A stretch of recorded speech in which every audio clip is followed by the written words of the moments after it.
اب اس سب کے اندر سسٹم گھٹنے کیوں ٹیک رہے ہیں؟ مہنگائی کو اب اس وقت کنٹرول نہیں کیا جا رہا.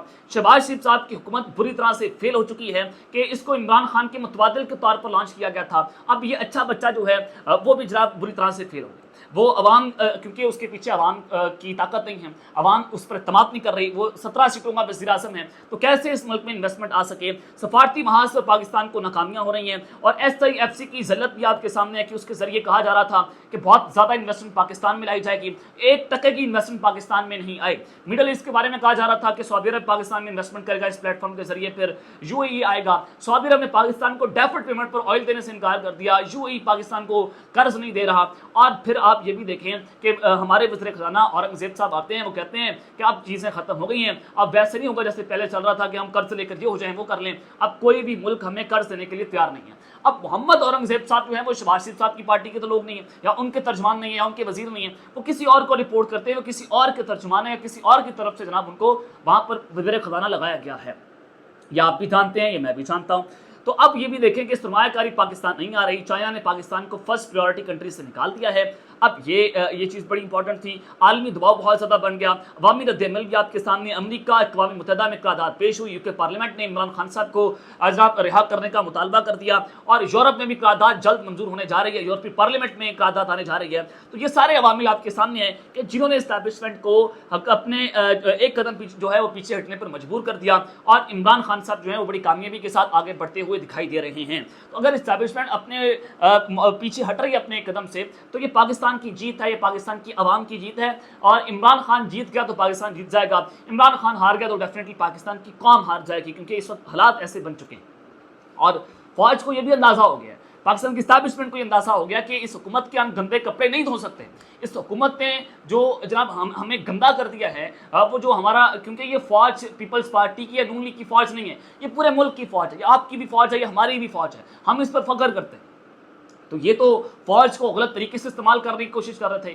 یہ سمجھتے تھے کہ ہم فوج کو استعمال کر کے جوڈیشری کو بھی قابض کر لیں گے جناب, اس کو بھی کنٹرول کر لیں گے, ہم جناب میڈیا کو بھی فکس کر لیں گے, ہم یہ بھی کر لیں گے, عمران خان کو ٹھکانے بھی لگا دیں گے. ان کے باہر کا ملک تو نہیں ہے کہ یہ فوج کو جہاں پر استعمال کرنا چاہیں اپنے طور پر استعمال کر سکتے ہیں. تو اب یہاں پر اندازہ یہ ہوا ہے کہ اسٹیبلشمنٹ کو سمجھ آ چکی ہے کہ ہمیں استعمال کیا جا رہا ہے. یہ جو سیاستدان پیپلز پارٹی کے لوگ ہیں, حالانکہ یہ استعمال ہو رہے ہیں, میں یہ بات نہیں کر رہا کہ یہ اتنا طاقتور نہیں ہے یہ فوج کو استعمال کر سکیں, لیکن بیانیہ بنایا جا رہا تھا اس قدر زہریلا کہ بغل میں چھری منہ میں رام رام جو کہا جاتا ہے نا, وہ ان کے لیے بنا ہے, یہ اس حکومت کے لیے بنا ہے. تو جناب یہ ساری صورتحال آپ کے سامنے ہیں. تو اب وزیر اعظم ہاؤس کی گھنٹیاں بجنا شروع ہو گئی. میں ملاقات والی خبر دلاتا ہوں, لیکن سب سے پہلے آپ یہ دیکھیں کہ وزیر اعظم ہاؤس کی گھنٹیاں کیسے بجیں. جناب خبر یہ ہے کہ محمد علی درانی صاحب سینئر سیاستدان ہیں, اور یہ جو ہے وہ GH2 کے ترجمان بھی, آپ اس کو کہیں تو کہنا غلط نہیں ہوگا. محمد علی درانی صاحب کا بڑا اچھا تعلق ہے, اور یہ مشرف دور میں وزیر بھی رہے. تو جناب انہوں نے کہا کہ عوامی حمایت نہ ہونے پر ادارے یا اسٹیبلشمنٹ بہت دیر تک پیچھے نہیں کھڑے رہ سکتے. اب یہی بات میں آپ کو بتا رہا تھا.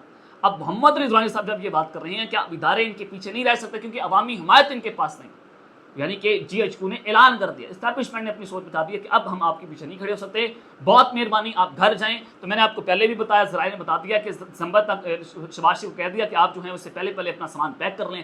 اب ان کو اپنا سامان پیک کرنا پڑے گا, فون کی گھنٹیاں بجیں گی, ان کو پیغام وہاں پر پہنچا دیا گیا ہے کہ ہم مزید آپ کے پیچھے نہیں کھڑے ہو سکتے, اس لیے جلد پارلیمنٹ میں حکومت تبدیل ہوتے ہوئے دیکھ رہا ہوں. انہوں نے کہا کہ حکومت کی طرف سے ٹکراؤ کی کوشش کو پاکستان تحریک انصاف نے اپنی حکمت عملی سے شامات دے دی ہے, اور حکومت جو آگ لگانے کی کوشش کر رہی تھی اس کے جلد مکمل طور پر بجھنے کا امکان بھی ہے. یہی عمران خان صاحب بات کر رہے تھے کہ حکومت جو ہے وہ فوج کو اور عوام کو, اب عوام میں کیوں کہہ رہا ہوں کہ پاکستان تحریک انصاف کو, PTI کو, عمران خان کو پاکستان کی عوام نے ووٹ دیا. اگر PTI کو عوام نے ووٹ دیا, عمران خان کو ووٹ دیا, تو ڈیفینیٹلی عوام اور فوج کو آپس میں لڑوانے کی سازش حکومت کر رہی تھی. اس کا علم پاکستان کی فوج کو ہو گیا ہے, یا آرمی چیف صاحب کو ہو گیا.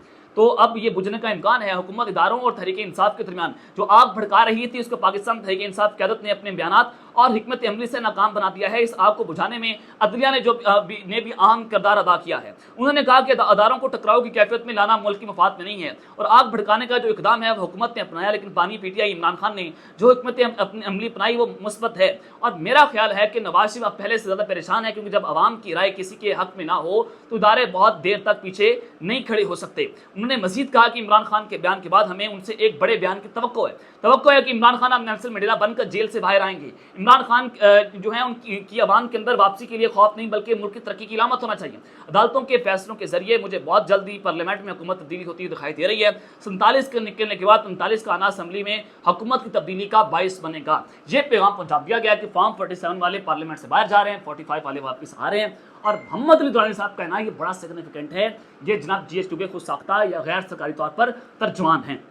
اب ایک چیز تو یہ, اب عمران خان اور عالمی چیف کی جو ملاقات کی خبر ہے, جو پریس ریلیز بھی وہاں سے جاری ہوا ہے, وہ خبر پڑی.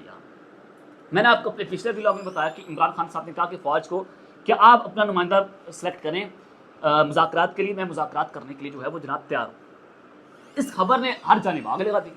حکومت جو ہے اس کو بھی آگ لگی کہ اب ہو کیا رہا ہے کہ عمران خان اور فوج کے آپس میں صلح ہو رہی ہے. اب یہ اس کو لڑوانے کی سازش کر رہے ہیں, آگ بھڑکانے کی سازش کر رہے ہیں جو یہاں پر پکڑے گئے.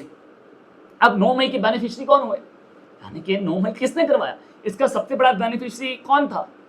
حکومت تھی. حکومت پچھلے 1.5 سال سے 9 مئی کے آڑ میں پیچھے چھپنے کی جو ہے وہ جناب کوشش کر رہی تھی. تو عمران خان صاحب نے وہاں پر مطالبات کیا رکھے, پھر میں آپ کو بتاتا ہوں کہ دوسری جانب سے مطالبات کیا رکھے گئے. خان صاحب نے کہا مذاکرات کے لیے, انہوں نے کہا میں اپنے موقف پر قائم ہوں. 3 نکات خان صاحب نے پیش کر دیے. عمران خان نے پہلا مطالبہ رکھا کہ مذاکرات کے لیے چوری کیا گیا مینڈیٹ واپس کیا جائے. یہی بات محمد علی درانی صاحب کر رہے ہیں کہ 47 والے جا رہے ہیں اور 45 والے آ رہے ہیں. دوسرا انہوں نے مطالبہ کیا کہ گرفتار کارکنان کی رہائی اور مقدمات کا خاتمہ. اور تیسرا مرحلہ, ملک کو بچانا ہے تو صاف اور شفاف الیکشن کے بغیر ملک کو بچانا ممکن نہیں. دسمبر میں خان صاحب نے کہہ دیا کہ آپ نئی الیکشنز کی جو ہے وہ تیاری کریں. اور اپوزیشن لیڈر جو پنجاب کے احمد خان بچر صاحب, انہوں نے بھی جناب یہ بات کی ہے کہ عمران خان کا آج پیغام ہے کہ قوم دسمبر میں الیکشن کے لیے تیار رہے. موجودہ صورتحال میں دوبارہ الیکشن پر خرچ کرنا بہتر ہے. عمران خان کہتے ہیں کہ اپنی ذات کے لیے انتقام نہیں لوں گا, ملک کو نقصان پہنچانے والوں کا احتساب ضرور کریں گے. انہوں نے یہ بات کر دی, یہ گارنٹی انہوں نے دے دی ہے کہ اگر میں اقتدار میں آیا تو اگر آپ سمجھتے ہیں میں آپ سے انتقام لوں گا, آپ کو الٹا لٹکا دوں گا, ایسا نہیں. کیونکہ ایک پرسیپشن ہے نا, خان صاحب آئیں گے تو وہ فیصل نصیر صاحب کو خلاف کچھ کر دیں گے, آرمی چیف کو سیک کر دیں گے. یہ سارا معاملہ, یہ نیریٹو بنایا جاتا ہے, فوج کو بتایا جاتا ہے خان آئے گا تو یہ ہو جائے گا. خان صاحب نے کہا میں ایسا نہیں کروں گا, یہ میرے ملک اور قوم کے جو بہتر ہوگا میں وہ کروں گا. تو ان کو اندازہ ہے کہ انہیں کیا کرنا ہے اور کیسے چلنا ہے. تو اب دوسری جانب سے جو خان صاحب کو پیغام پہنچایا گیا وہ بھی بڑا وہاں پر جو ملاقاتیں چل رہی تھیں. تو جب پہلا دور جب شروع ہوا تو اس میں ایک ہائی آفیشل اڈیالہ جیل میں کہیں پر بھی, چلیے میں آپ کو خبر دے رہا ہوں, تو ہائی آفیشلز نے عمران خان صاحب کے سامنے ایک مطالبہ رکھا کہ آپ یہ مان لیں ہم آپ کے سارے مطالبات منظور کرنے کے لیے تیار ہیں. ایک مطالبہ خان کا مان لیں, سارے مطالبات کے بعد کیا کہ آپ کی رہائی بھی ہوگی, آپ کو نائل بھی کریں گے, آپ کو جناب وزیر اعظم بھی بنائیں گے. ایک مطالبہ یہ ہے کہ آپ 9 مئی کی ذمہ داری قبول کریں اور عوام سے معافی مانگیں. عمران خان نے قرآن مجید کی آیت کی تلاوت کی اور کہا کہ آپ قرآن مجید پر ہاتھ رکھ کر کہیں کہ 9 مئی میں نے کروایا. تو دوسری جانب سے اس پر مکمل خاموشی چھا گئی. دس از ویری امپورٹنٹ کہ وہ لوگ کہتے ہیں کہ آپ 9 مئی کو ایکسیپٹ کریں, قوم سے معافی مانگ لیں. خان صاحب نے قرآن کی آیت تلاوت کی, اس نے کہا کہ آپ قرآن پر ہاتھ رکھ کر بتا دیں کہ اگر 9 مئی میں نے کروایا میں معافی مانگنے کے تیار ہوں. یہاں پر جناب یہ لوگ پکڑیں گے. اب عمران خان اور فوج کے درمیان جو مذاکرات ہو رہے ہیں پاکستان کے لیے خوش آئند ہے. اللہ کرے اس مذاکرات سے پاکستان کی بہتری ہو. اور یہ بہت اچھا سٹیپ ہے کہ عمران خان صاحب بھی پیچھے ہٹیں, فوج بھی پیچھے ہٹے, اسٹیبلشمنٹ بھی پیچھے ہٹے, اور یہ ہمارے ملک کے لیے بہتر ہے. تو عمران خان کی واپسی کا وقت شروع ہو چکا ہے. تو میں نے آپ کو بتایا تھا کہ 27 اگست تک آر یا پار ہو جائے گا. عمران خان کی رہائی کے امکانات 90% بڑھ چکے ہیں. اب تک کے لیے اپنا خیال رکھیے گا اور سنگ اپنے عظمی خیال رکھنا ہے. اللہ نے کے بعد پاکستان زندہ باد.